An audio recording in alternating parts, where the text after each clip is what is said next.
कैसे फंसे इस काल के जाल में। हम सभी तो आज आपको सृष्टि रचना सुनाएंगे।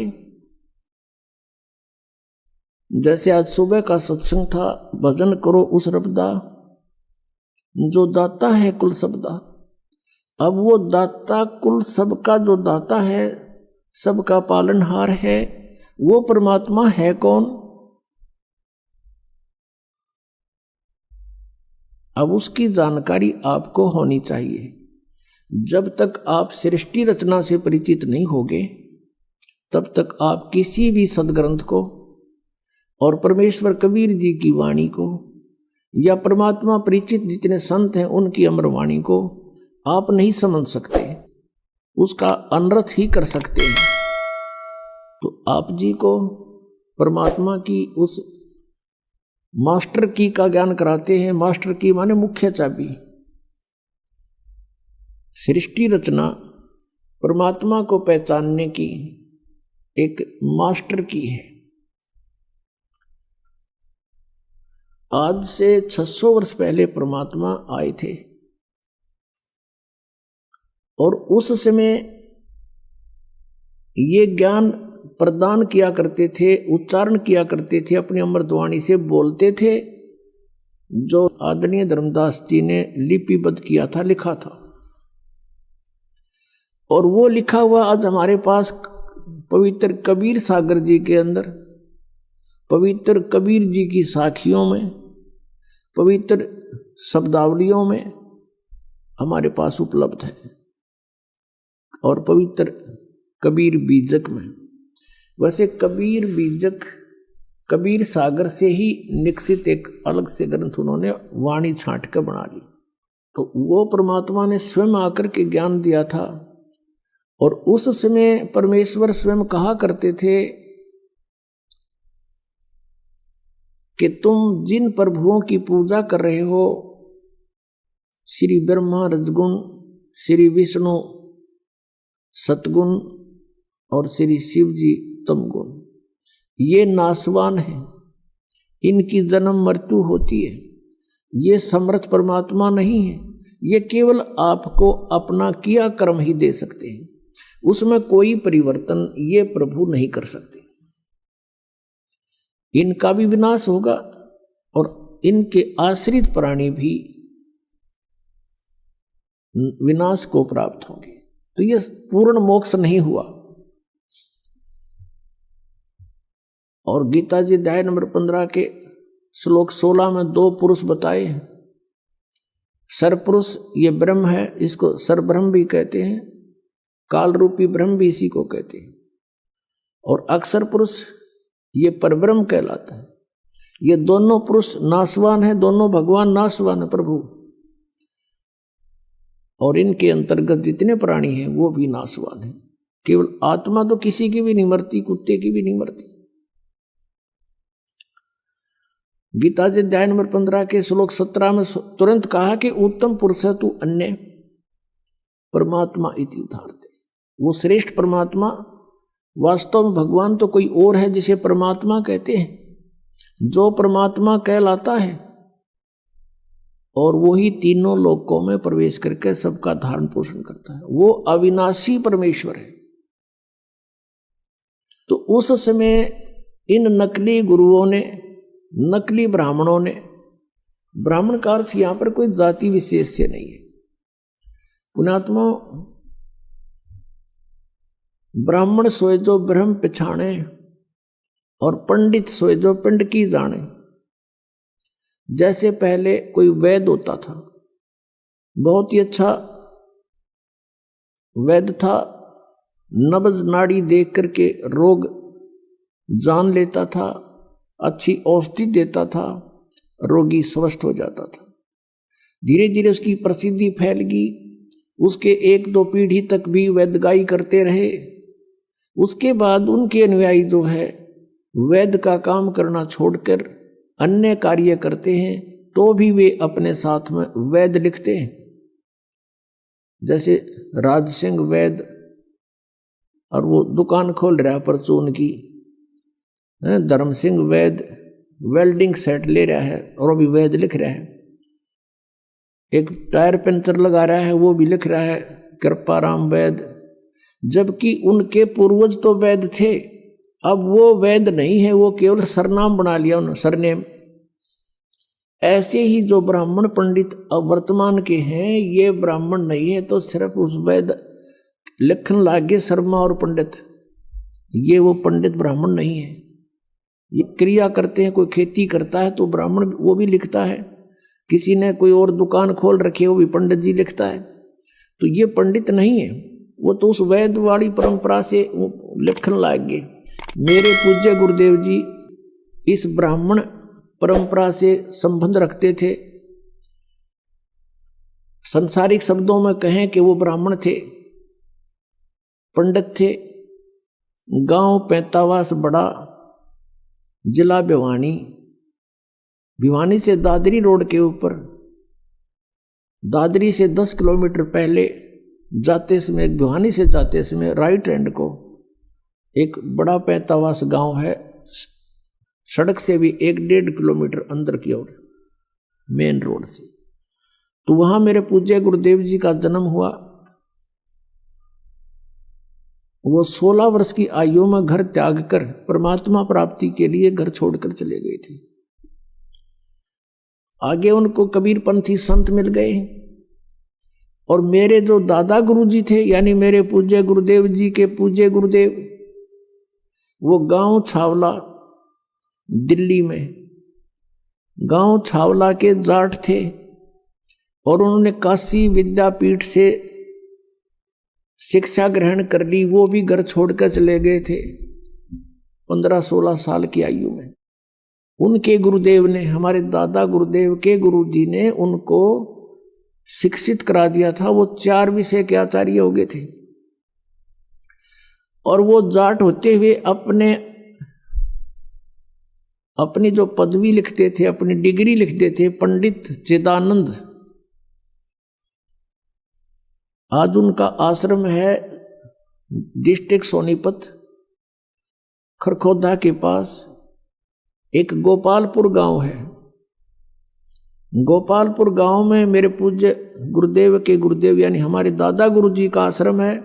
उसके ऊपर लिखा हुआ मोटे अक्षरों में पंडित चिदानंद जी आश्रम, यानी वो जाट होते हुए पंडित लिखते थे। हमारे गुरुजी ब्राह्मण होते हुए ब्राह्मण नहीं, संत लिखते थे, स्वामी लिखते थे। वो कहते थे ब्राह्मण नहीं हूं मैं संत हूं। तो यहां ब्राह्मण उसको, पंडित उसको कहते हैं जो गुरुपद पर और वैसे जो शिक्षा ग्रहण कर लेता है। वैसे तो परमात्मा का ने डेफिनेशन बता दी, पंडित सोए जो पिंड की जाने, ब्राह्मण सोए जो भगवान पहचाने। वो ब्राह्मण होता तो हम ब्राह्मण हो गए, हम ही पंडित हो गए, क्योंकि हमने खोज लिया उस भगवान को ढूंढ लिया, पहचान लिया उस मालिक को। तो अब हम इसलिए डिफाइन करना पड़ता है कि कोई बेदक ना जा बीच में, कि तो ब्राह्मणा ने बूढ़ा बतावे। तो वो नकली जो ब्राह्मण थे, जो वेदों से परिचित नहीं थे और पवित्र पुराणों से परिचित नहीं थे, पवित्र गीता जी के ज्ञान से वो परिचित नहीं थे, वो विरोध किया करते थे परमेश्वर कबीर देव जी का कि कबीर अशिक्षित है, ये सदग्रंथों को नहीं समझ सकता, इसको अक्षर ज्ञान नहीं है, जिस कारण से ये ब्रह्मा विष्णु महेश की बेइज्जती करता है, हमारे देवताओं को हीन बताता है, इनको नासवान बताता है, ये निकम्मा व्यक्ति है, इसकी बातें मत सुनना। और पूरे हिंदू समाज में कबीर परमेश्वर जी का बहुत विरोध करवा दिया, और भी बहुत सारी अफवाहें उनके साथ जोड़ दी। उद्देश्य उनका ये था कि कोई भी कबीर जी के निकट ना चला जा, और कबीर जी के निकट चले गए तो तुम्हारी दुकानें बंद हो जाएंगी। और परमात्मा 600 वर्ष पहले कहा करते थे,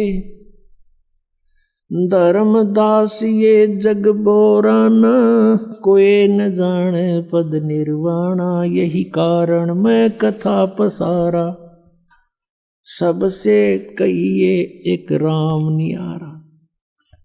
अपनी प्यारी आत्मा धर्मदास जी को परमेश्वर कबीर देव जी 600 वर्ष पहले ये बता रहे हैं कि हे धर्मदास, ये पूरा समाज, पूरा विश्व विचलित है, किसी को भी मोक्ष मार्ग का ज्ञान नहीं, कोई न जाने पद निर्वाणा, यही कारण मैं कथा पसारा, जग से कहिए एक राम नियारा। यही ज्ञान जग जीव सुनावो, सब जीवों का भरम नसावो। अब मैं तुमसे कहूं चिताई, त्रिदेवन की उत्पत्ति भाई। एक धर्मदास नाम के बहुत श्रद्धालु थे और उसका पवित्र हिंदू धर्म में जन्म था, जिस कारण से वो श्री ब्रह्मा जी, श्री विष्णु जी, श्री शिव जी के कट्टर पुजारी थे। ब्रह्मा जी की तो पूजा कोई करता नहीं, लेकिन विष्णु जी के वो, श्री विष्णु जी के वो कट्टर पुजारी थे। भगवान शंकर को भी सामान्य दृष्टि से देखते थे, जैसे हम सभी हिंदू ऐसे ही करते थे। और जैसे भी उन्होंने गुरु भी धारण कर रखा था, रूपदास जी। अपने रूपदास गुरुदेव जी के बताए मार्ग अनुसार वो हरे कृष्ण हरे राम का जाप करते थे। राधे राधे श्याम मिला दे सीताराम राधे श्याम, और ओम नमः शिवाय, ओम भागवते वासुदेव नमः, एवं नमः, ये पता नहीं कितने नमः बना रखे इन्होंने। तो ये सभी जाप किया करते थे वो। सब परमात्मा अपनी लीला अनुसार, अपनी महिमा अनुसार जो लीला करता है, जिसके विषय में वेद गवाही देते हैं कि वो परमात्मा कौन है। देखो पुण्यात्माओं, वेदों को पवित्र हिंदू समाज एक बहुत ही आदर की दृष्टि से मानता है और पूरा हिंदू समाज वेदों पर आधारित है। उसके बाद उसी के समांतर पवित्र 18 पुराणों को भी हम सामान्य दृष्टि से, आदरणीय दृष्टि से ही देखते हैं। श्रीमद् भगवत गीता को भी हम एक बहुत पवित्र सदग्रंथ मानते हैं। अब उन सदग्रंथों में क्या मैटर है, क्या विवरण है, ये आज तक हमें नहीं पता था। हम ये अवश्य मानते थे कि वेदों में जो लिखा है वो बहुत अच्छा है, वो सत्य है। और वेदों में कौन सी मेडिसिन की वो तो है नहीं, वो बुक, वो तो भगवान ने के विषय में जानकारी है सारी। वो परमात्मा कौन है, वो परमात्मा कैसा है, वो परमात्मा करता क्या है, वो लीला करता क्या है, किस रूप में रहता है, ये सारा ज्ञान वेदों में लिखा था। लेकिन वेद संस्कृत में थी और संस्कृत भाषा का जानने का अधिकार केवल एक वर्ग को था, एक वर्ग को था, ब्राह्मण को। अब इन ब्राह्मणों ने जैसा भी ऋषियों ने पढ़ा अपने वेदों को, ये नहीं समझ सके वेदों के गूढ़ रहस्यों को, क्योंकि इनके पास तत्व ज्ञान नहीं था। अब देखो, इन्होंने वेदों को पढ़ा और श्रीमद् भगवत गीता को पढ़ा। श्रीमद् भगवत गीता अध्याय नंबर 4 के श्लोक नंबर 34 में कहा कि उस तत्व ज्ञान को, कौन से तत्व ज्ञान को? श्रीमद् भगवत गीता अध्याय नंबर 4 के श्लोक नंबर 32 में कहा कि वो तत्व ज्ञान जो परमात्मा ने अपने मुख कमल से आकर बोला है, वो तत्व ज्ञान है। और उसमें यज्ञों की अर्थात धार्मिक अनुष्ठानों की जानकारी बहुत विस्तार के साथ है। और उसके जानने के बाद फिर तू सर्व प्रकार से कर्मों से मुक्त हो जाएगा, वो है तत्व ज्ञान। तो चौथे अध्याय के 34वें श्लोक में कहा कि उस तत्व ज्ञान को तू तत्वदर्शी संतों के पास जाकर समझ, और उनको दंडवत प्रणाम करने से, कपट छोड़कर विनम्र भाव से याचना करने से, प्रार्थना करने से वो तत्वदर्शी संत तुझे परमात्म तत्व का ज्ञान कराएंगे। तो इससे सिद्ध हो गया कि गीता ज्ञान दाता ये कह रहा है कि मैं उस तत्व ज्ञान से अपरिचित हूं। नहीं तो एक 18 अध्याय लिखे, 19वां और लिख दो यूं तत्व ज्ञान भाई, उसको पता ही नहीं था इसके बारे में। ऐसे चारों वेदों का सारांश है पवित्र श्रीमद् भगवद गीता, पवित्र चारों वेदों का। यजुर्वेद अध्याय नंबर 40 के मंत्र नंबर 10 से लेकर 13 तक 2 बार गवाही दी है कि कोई तो परमात्मा को असंभवात असंभवात माने जो जन्म नहीं लेता यानी निराकार है, और कोई उसको कहते हैं संभवात जैसे राम और कृष्ण रूप में जन्म लेकर प्रकट होता है वो साकार है। कहते हैं भगवान साकार है या निराकार है, इसकी जानकारी भी तत्वदर्शी संत बताएंगे, उनसे सुनो, वो सही सही बताते हैं। तो इससे सिद्ध हो गया कि वेद ज्ञान भी कंप्लीट नहीं है। इसलिए वेदों में लास्ट में लिखा है नेति नेति। नेति का अर्थ होता न इति, इति माने एंड अंत, न माने नहीं। हमने जो ज्ञान दे दिया ये पूर्ण नहीं है, ये इतना ही नहीं है। तो इससे सिद्ध हो क्या कि वेद भी इनकम्प्लीट ज्ञान रखते हैं। तो इन महापुरुषों ने, ब्राह्मणों ने, ऋषियों ने, जैसे ब्रह्मा ने, विष्णु ने, शिव जी ने, इन सभी ने वेदों को पढ़ा और वेदों में भी पढ़ने के लिए ड्यूटी लगा दी ब्रह्मा की कि आप इनको पढ़ो और अच्छी तरह समझो और हमें समझाओ। तो ब्रह्मा को ब्राह्मण कहने लगे। ब्रह्मा के वंशज जितने थे, ब्रह्मा जी ने उन ऋषियों को भी अपनी तरफ से जैसा भी उन्होंने वेदों को समझा वो ज्ञान बता दिया, तो उसके वंशज सारे ब्राह्मण कहलाने लगे। तो ब्रह्मा जी ने जो विष्णु और शिव जी को ज्ञान दिया उन्होंने फाइनल मान लिया कि जो इन्होंने ठीक पढ़ा है वेदों को ऐसा ही होगा। यही परंपरा फिर आगे चलते हुए आ गई। इन वेदों को पढ़ने का केवल अधिकार ब्राह्मणों को रह गया। संस्कृत भाषा को यही जानते थे, अन्य नहीं जानते थे।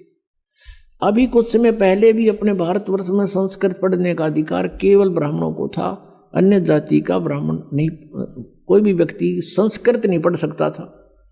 भारतवर्ष में एक काशी विद्यापीठ रही है, काशी में, उसमें केवल ब्राह्मणों के ही बच्चों को पढ़ाया जाता था।